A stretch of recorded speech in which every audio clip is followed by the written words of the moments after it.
What is different about Lubavitch Shechita, and why is it so important? Well, the short answer to the question is that the Rebbe wanted it. The Rebbe wanted Lubavitch Shechita. In some places in the world, the Rebbe gave direct instructions.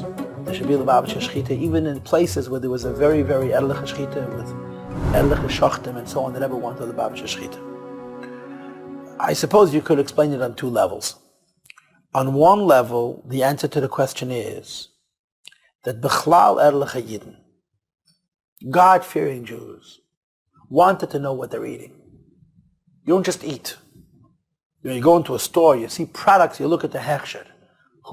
Whose hechsher is it? You want to know who it is. And of course, it's most ideal that not only you know that the person who gave this hechsher is reliable, you actually know them. And therefore, there is a concept of dafka using a sheikhet from your community, partially because you know him. You want to identify the sheikhet, you want to know that you can trust him, because Yiras Shamayim B'chlal and Yiras Shamayim when it comes to Shechita is particularly important. And therefore, in many communities, you didn't eat food unless you know where it came from, period. And you were not saying Chas v'Shalom that somebody else's food had any kind of a problem, but you wanted to use food that you know the source. And then, of course, the second point is because there is an assumption that a person who learns Chassidus has an increase in Yiras Shamayim. Because one of the things that Chassidus affects is an increase in Yiras Shamayim and Hiddur Mitzvah. And of course, when it comes to Shechita, Yiras Shamayim is very important. For those who are not aware, that the tradition in Lubavitch was that the Rabbeim always wanted there should be a Lubavitch Arov and a Lubavitch Shechit and a Lubavitch Malamed and obviously a Lubavitch Mashpia.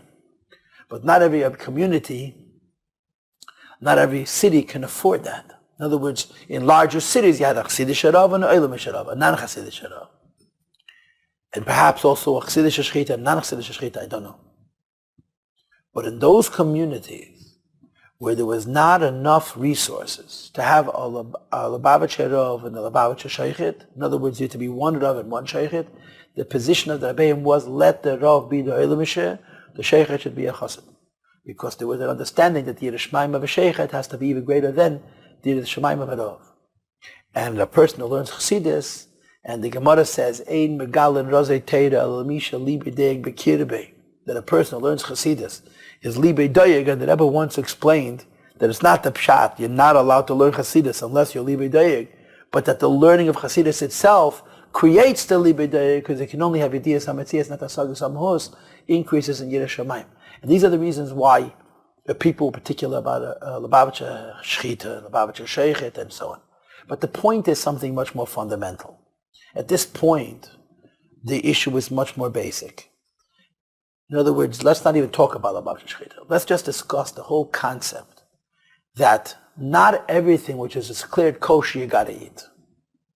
Today we're all looking for the easy road. You want to enjoy yourselves, you want to go into this restaurant, you want to go to this restaurant, as long as a hechsher, any kind of hechsher, you walk in, you know the old joke about the Yid who was selling meat, and he had a big, big neon sign that said Basar Kosher.